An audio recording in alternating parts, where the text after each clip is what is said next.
Ajetet nga 1 deri te ajeti 5. Bismillahirrahmanirrahim.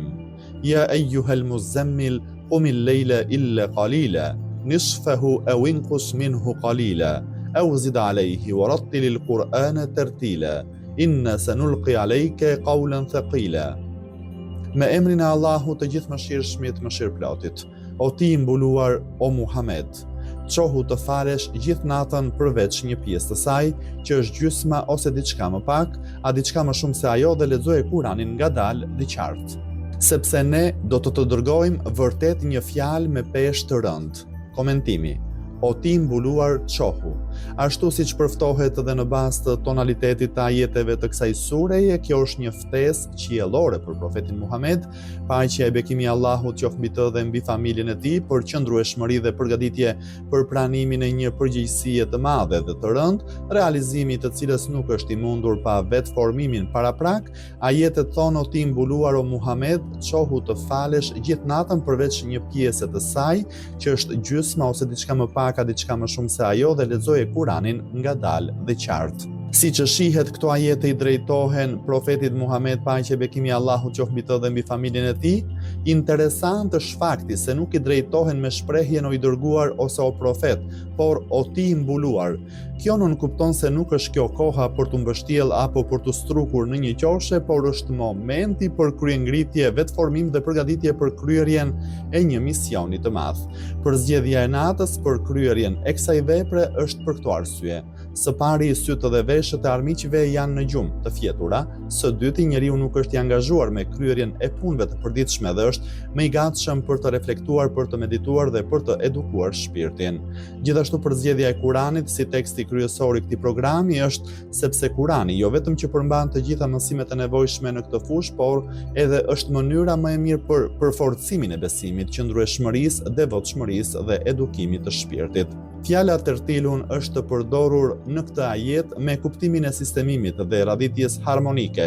Këtu është përdorur me kuptimin e këndimit të ajeteve kuranore, me vëmendje të madhe dhe rregull të rrept, me shqiptim të saktë të shkronjave, me shpjegim të qartë të fjalëve, me përpikmëri, me reflektim në kuptimin e ajeteve si dhe me të menduarit për rezultatin e tyre. Një këndim i tillë i Kuranit mund t'i dhurojë shumë shpejt njeriut rritje shpirtërore, përparim, kuraj morale, devotshmëri dhe drejtësi. Nëse disa komentues të Kuranit atë e kanë interpretuar në kuptimin e faljes së namazit, kjo është bërë për këtë arsye si një prej pjesëve kryesore të namazit është pikërisht këndimi i Kuranit. Fjala qiyam në fjalin qumil lejl tregon zgjimin nga gjumi dhe nuk është vetëm në kuptimin e qëndrimit në këmbë.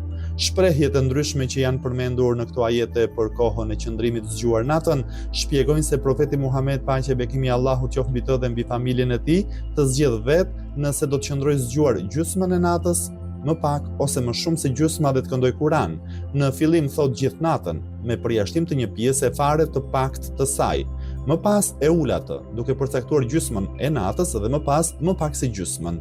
Komentues të tjerë kanë thënë se synimi është zgjedhja midis 2/3 të natës dhe gjithë natës, më pas gjysmën e saj, apo 1/3 e natës. Këtë e tregon ajeti i fundit i kësaj sureje ku thuhet: Zoti yt e di se ti o Muhammed falesh më pak se 2/3 e natës, ndonjëherë gjysmën ose 1/3 e saj. Ndërkaq, po nga ajeti i fundit i kësaj sureje mësojmë se profeti Muhammed, paqja e bekimi i Allahut qoftë mbi të dhe mbi familjen e tij, në qëndrimin natën nuk ishte vetëm, ai kishte përkrahë një grup myslimanësh që e shoqëronin dhe e kishin pranuar si model e shembull në këtë rrugë. Disa komentues të tjerë kanë thënë se fjalia qumil lejla illa qalila është përdorur për të treguar se profetit Muhammed, paqja e bekimi i Allahut qoftë mbi të dhe mbi familjen e tij, i thuhet të çohet çdo natë përveç disa netëve. Pra kuptohet se përjashtimi nuk është për pjesët e natës, por në numrin e netëve. Por ky komentim duket i papranueshëm sepse fjala lejl, natë, është në numrin njëjës, si dhe shprehjet gjysmë ose më pak se gjysmë bëhet fjalë për një natë që ndahet në gjysmë ose në më pak se gjysmë erëzojnë këtë koment.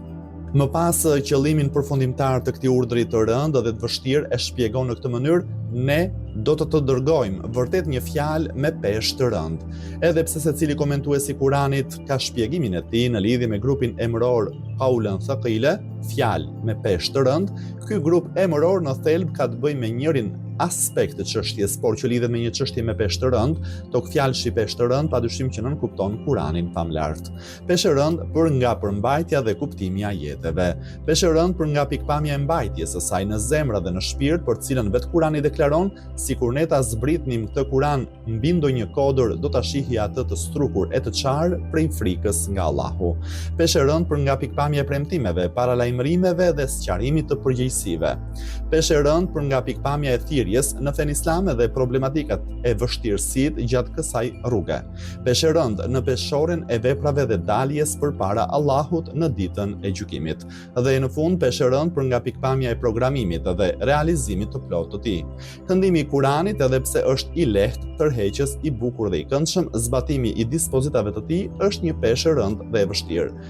Veçanërisht në fillim të thirrjes së profetit Muhammed, paqja e bekimi i Allahut qoftë mbi të dhe mbi familjen e tij, dhe revolucionin e tij në Mekë, ku mbizotronin rreth e errëta të ignorancës, adhurimi i idhujve e bestytnit, ku armiqt tek anjoz kryenet shkokfort dhe të pamëshirshëm ja kishin dhënë dorën njëri tjetrit dhe kundërshtonin profetin Muhammed, paqja e bekimi i Allahut qoftë mbi të dhe mbi familjen e tij, por profeti Muhammed, paqja e bekimi i Allahut qoftë mbi të dhe mbi familjen e tij, së bashku me një numër të vogël shokësh dhe përkrahës, arriti të triumfonte karshi gjithë këtyre problemeve dhe vështirësive.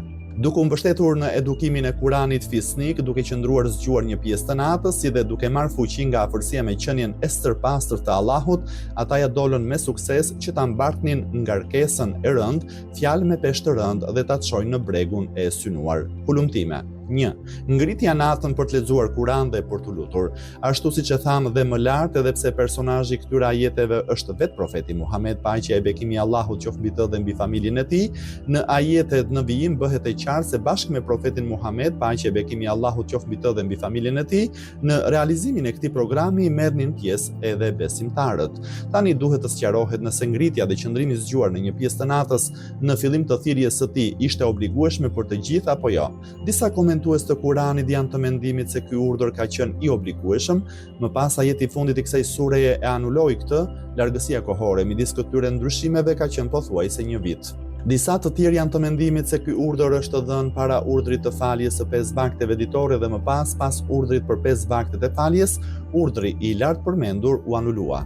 I ndjeri Tabarsi në veprën Mejmaul Bayan është shprehur se në tekstin e ajeteve të kësaj sureje nuk vërehet ndonjë dëshmi për anulim, më e saktë do të ishte të themi se kjo ngritje dhe ky adhurim ishin të pëlqyeshme mustahab dhe traditë preferuar, por asnjëherë nuk ka pasur karakter detyrimi përveç për profetin Muhammed, paqja e bekimi i Allahut qoftë mbi të dhe mbi familjen e tij. Kjo tregohet në disa ajete të tjera kuranore ku thuhet se falja e namazit të natës ishte e detyrueshme për të, nuk ka ndonjë pengesë që kjo çështje është e detyrueshme për profetin Muhammed, paqja e bekimi i Allahut qoftë mbi të dhe mbi familjen e tij, kurse për myslimanët e pëlqyeshme. Përveç kësaj, ajo që është thënë në ajetet e lartë përmendura nuk i përket vetëm namazit të natës, sepse namazi i natës nuk e zë gjysmën e natës, as 2/3 e natës apo 1/3 e saj. Në ajet është theksuar ngritja natën për këndim të Kuranit. Prandaj pikë së pari ky urdhër ka qenë një urdhër mustahab i pëlqyeshëm dhe më pas janë bërë lëshime në të, duke pasur parasysh që në fillim të çdo vepre, veçanërisht në fillimet e një revolucioni të madh, ka nevojë për forcë dhe energji të shumta, nuk është për tu habitur që një urdhër i tillë i jashtëzakonshëm të jetë dhënë profetit Muhammed, paqja e bekimi i Allahut qoftë mbi të dhe mbi familjen e tij dhe myslimanëve.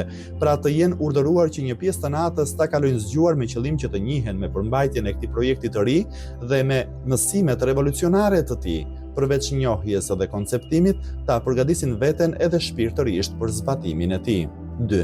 Kuptimi i fjalës et-tertil.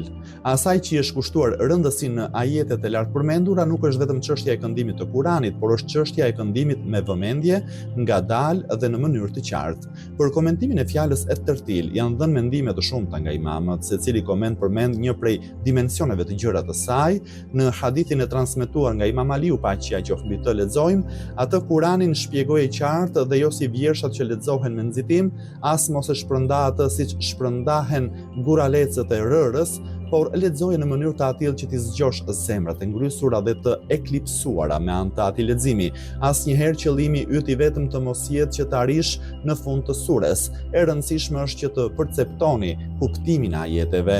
Në një hadith nga Imam Sadiku, paqja qoftë mbi të, për komentimin e fjalës tertil, lexojmë: kur gjatë këndimit të Kuranit arrin në ndonjë ajet që përmendet xheneti, ndalo dhe kërko nga Allahu xhenetin. Në kohën që arrin në ndonjë ajet që përmendet xhehenemi, kërko nga Allahu mbrojtje prej tij. Në një hadith tjetër, po nga Imam Sadiku, paqja qoftë mbi të, thuhet: me fjalën e tertil kuptojmë leximin me zë të bukur të Kuranit famlar, jo vetëm kaq, por leximi i përqendruar dhe duke respektuar pushimet. Nga profeti Muhammed, paqja e bekimi i Allahut qoftë mbi të dhe mbi familjen e tij, është transmetuar: Kuranin nuk duhet ta lexoni me nxitim shpejt, por ta lexoni me vëmendje. Sa herë që hasim në ndonjë ajet që flet për xhehenemin, duhet të ndalohet dhe duhet të kërkohet mbrojtje nga zjarri i tij. Në jetëshkrimin e profetit Muhammed, paqja e bekimi i Allahut qoftë mbi të dhe mbi familjen e tij, është transmetuar: profeti ndante ajetet nga njëri tjetri dhe zgjaste zërin e tij.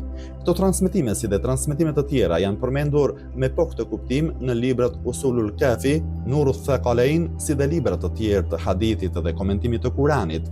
Të gjitha janë dëshmi se ajetet kuranore nuk duhet të lexohen si fjalë të privuara nga përmbajtja dhe kuptimi, por duhet të tregohet vëmendje ndaj të gjitha çështjeve që thellojnë ndikimin e tij për kënduesin dhe për dëgjuesin, si dhe nuk duhet të harohet që janë mesazhe hyjnore.